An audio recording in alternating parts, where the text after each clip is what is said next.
Hello, I'm Mrs. Friesen, the 5th grade teacher, and I am going to read chapter 15 out of Because of Winn, Dixie. The Herman W. Block Memorial Library's air conditioning unit didn't work very well, and there was only one fan. And from the minute me and Winn Dixie got in the library, he hogged it all. He lay right in front of it and wagged his tail and let it blow his fur all around. Some of his fur was pretty loose and blew right off of him like a dandelion puff. I worried about him hogging the fan, and I worried about the fan blowing him bald. But Miss Franny said not to worry about either thing, that Winn Dixie could hog the fan if he wanted, and she had never in her life seen a dog made bald by a fan. Sometimes when Miss Franny was telling a story, she would have a fit. They were small fits and didn't last long. But what happened was she would forget what she was saying.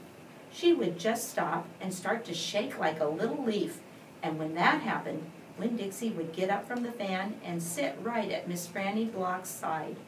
He would sit up tall, protecting her, with his ears standing up straight on his head like soldiers. And when Miss Franny stopped shaking and started talking again, Winn Dixie would lick her hand and lie back down in front of the fan. Whenever Miss Franny had one of her fits, it reminded me of Winn Dixie in a thunderstorm. There were a lot of thunderstorms that summer, and I got real good at holding on to Winn Dixie whenever they came. I held on to him and comforted him and whispered to him and rocked him, just the same way he tried to comfort Miss Franny when she had her fits. Only I held on to Winn Dixie for another reason too. I held on to him tight so he wouldn't run away. It all made me think about Gloria Dump. I wondered who comforted her when she heard those bottles knocking together, those ghosts chattering about the things she had done wrong. I wanted to comfort Gloria Dump, and I decided that the best way to do that would be to read her a book. Read it to her loud enough to keep the ghosts away. And so I asked Miss Franny. I said, "Miss Franny, I've got a grown-up friend whose eyes are going on her, and I would like to read her a book out loud. Do you have any suggestions?" "Suggestions?" Miss Franny said. "Yes, ma'am, I have suggestions. Of course I have suggestions. How about Gone with the Wind?" "What's that about?" I asked her. "Why," said Miss Franny, "it's a wonderful story about the Civil War." "The Civil War?" I said. "Do not tell me you have never heard of the Civil War?" Miss Franny Block looked like she was going to faint. She waved her hands in front of her face. "I know about the Civil War," I told her. "That was the war between the South and the North over slavery."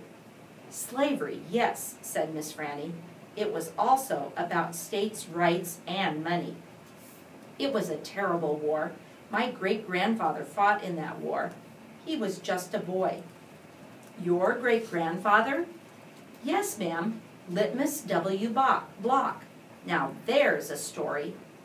Winn Dixie yawned real big and lay down on his side with a thump and a sigh. I swear he knew that phrase, "Now there's a story," and he knew it meant we weren't going anywhere real soon. "Go ahead and tell it to me, Miss Franny," I said, and I sat down cross-legged next to Winn Dixie. I pushed him and tried to get him to share the fan, but he pretended he was asleep, and he wouldn't move. I was all settled in and ready for a good story when the door banged and pinch-faced Amanda Wilkinson came in. Winn Dixie sat up and stared at her. He tried out a smile on her, but she didn't smile back, so he laid back down again. "I'm ready for another book," Amanda said, slamming her book down on Miss Franny's desk.